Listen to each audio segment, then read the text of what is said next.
So if it wasn't clear already, Microsoft are making a statement. They want Windows to be the best place to play games no matter where you play, but obviously Valve, Linux, and SteamOS have different ideas. We're going to take a look at this article from PC Gamer. On the desktop, in your hands, even on an ARM chip, Windows wants to be best.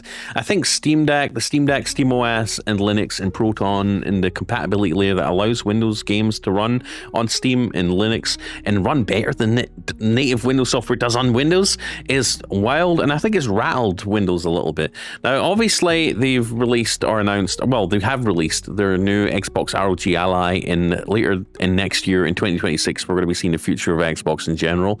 You know, they see themselves no longer being a closed ecosystem, a walled garden like PlayStation. They want to be able to make decent hardware for us all to enjoy, and they also want us to be able to play all our games, wherever those games come from, on their hardware, on their platform.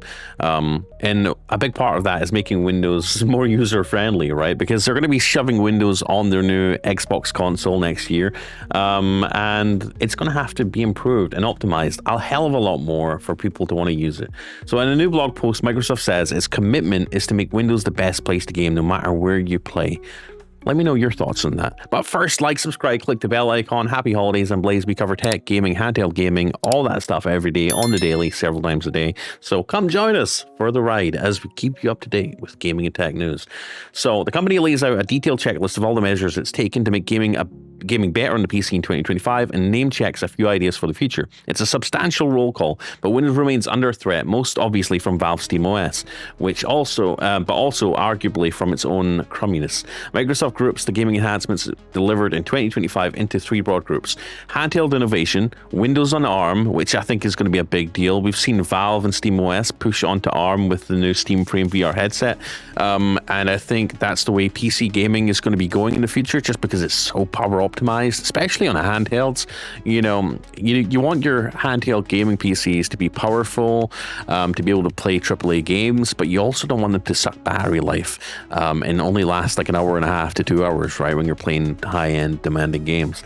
And ARM is the future for that, and Valve's certainly investing in that, and I think Windows are starting to see the writing on the wall now too. They're going to be working on DirectX, and kicking off in handheld gaming, Microsoft says key improvements include the full screen experience that debuted with the new Asus ROG Xbox Ally that's designed to enable a more consistent console-like experience while minimizing background tasks for better frame rates. Advanced shader delivery also debuted on the Xbox Ally. ASD delivers pre-compiled shaders at install time, eliminating most of the waiting time and stuttering when you launch the game for the first time. That has been the bane of my existence. Launching up a game, getting ready to play it for the first time, and it's like compiling shaders 1%, 1.2%, 1.5%, 2%, 2.5. Like, you have to wait a good 10 minutes to wait for the shaders to compile. So if they can get that all done, you know, during the install, that would be having pre-compiled shaders. It would be a massive game changer, especially on console games where you just want to hop in and play, like kind of how we do with the Nintendo Switch and systems like that. Microsoft claims the numbers speak for themselves when it comes to ASD. In avowed first run load time dropped by over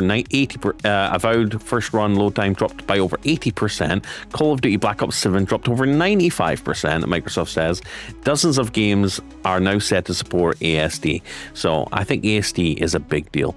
Moving over to running games on ARM-based PCs, the three biggies are local gameplay through the Xbox app, expanded Prism emulation, and anti-cheat support. Again, Valve are actually investing heavily on getting Windows x86 apps working on ARM. They are obviously doing their own compatibility layer through FEX. I'm guessing Prism emulation is like a Windows version of that, and anti-cheat support. So I think that's another big thing that Microsoft and even Valve want to improve on, is anti-cheat support, because if you have a Steam Deck and you run Linux as your primary operating system, you'll know there's a lot of big multiplayer games like Call of Duty, like Battlefield, that you can't run and you can't play on Linux because of anti-cheat, because it's kernel level, and because it's really deep into the system, and it requires a lot of bare essential like Windows things to basically work. You know, they've just deemed it not worth their time on developing a Linux variant of that. So, as you know, if you're a Linux gamer, there's a lot of games we can't play because To put it simply, they just don't support Linux, the anti-cheat systems. And if the anti-cheat system doesn't work on Linux, the game isn't going to work on Linux because they don't want to risk letting hackers and cheaters into their game. So if we can crack that, if Windows and Valve crack the anti-cheat problem to make it easier for anti-cheat to work on ARM, to work in these emulation layers like Proton, like Fex, like Prism, then we could be on a winner. This could help not even just Windows, just like Linux as well. The local gameplay thing basically involves ARM devices downloading and playing support titles directly from the Xbox PC app, including the majority of games included in Xbox Game Pass. This means local play for a much larger number of titles without relying on cloud streaming. For now, that's a feature only available to Windows Insider subscribers, not all Windows users. Of course, a key element to gaming on ARM is emulation, given most games are still exclusively coded for x86 chips, just as we discussed. Microsoft added support for AVX, AVX2 extensions to the Prism emulation layer and Windows on ARM, patching a notable hole in compatibility. And finally, Easy Anti-Cheat added Windows on ARM support through collaboration between Epic and Qualcomm, the latter being the main producer of ARM chips for laptop PCs. As a consequence, Microsoft says many widely used anti-cheat systems and their games now support ARM, including Fortnite. Yes! Rounding things out are enhancements to DirectX and Windows generally. Most notably, this includes new ray tracing features such as opacity, micromaps, shader execution, reordering, which Microsoft claims can deliver up to 2.3% or 2.3 times performance gains. Microsoft also previewed its implementation for inserting a neural rendering into the graphics pipeline in 2025.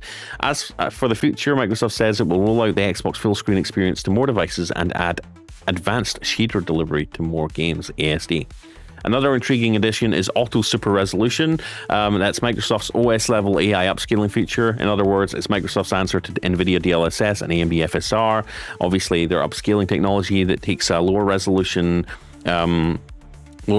frame, scales it up to something like 4K, and have it look like it's not pixelated and not lost a bunch of details. It's amazing how they do it. I can't even explain how they do it, honestly. It's the magic of DLSS and FSR, but basically Microsoft is making their own version, their own OS level version of that, which is pretty good. Auto SR first shipped on Copilot and PC with Snapdragon X ARM chips. Microsoft says in early 2026, we're bringing a public preview to the ROG Xbox Ally X running on AMD's Ryzen AI NPU. It'll certainly be interesting to see how that compares with the upscaling technologies from the big GPU makers. We've seen, obviously, PlayStation have trouble with their own version of AMD's FSR. They call it PSSR. There's been a lot of issues with it. I don't know why AMD, NVIDIA, Windows, Microsoft can't all just work together, PlayStation even, just work together on like some standardized upscaling technology and put all their time and effort into making one version of it that just works and doesn't necessarily require a hardware component to make it work, but a software level would be nice. PC Gamer asks, will it be enough? There's substantial evidence, for instance, that SteamOS runs many games faster than Windows, for instance. 100% true. So obviously, Windows games are made for Windows, okay? And when you boot it up, you'd think Windows would be the best place to experience your video games. Well, Linux and SteamOS and Valve specifically made something called Proton, which is a compatibility layer, a software layer that basically translates Windows software to run on Linux operating systems. And basically emulates it almost. Well, if you could believe it, Windows software, Windows games run better using Proton on Linux than they do on Windows. You're getting better performance. It's an absolute miracle. So, Windows have work to do. Microsoft has work to do on Windows to basically bridge that gap and take the crown back from Linux and Valve and have their own software work better on their own software than it does using some freaking compatibility layer on a different operating system. It's kind of wild. SteamOS is Linux-based, of course, and our own Josh made a pretty convincing case for getting off the bus to hell called Windows on your gaming PC. As Josh says, with useless AI in every wazoo, constant upselling of Office 365, the feeling of a gradually tightening noose as more and more apps try to corral you into this or that walled garden, Windows can be pretty grim. To that, I'd add a choppy, unresponsive UI and incredibly intrusive update system. Very true. Anyway, it's hard not to conclude that this new blog post from Microsoft isn't entirely convincing. Microsoft has got plenty of details right for gaming on Windows. It's set important standards with DirectX, but Windows has also always suffered from Microsoft's money-making ambitions with a broader sloth related to its dominant near-monopoly position.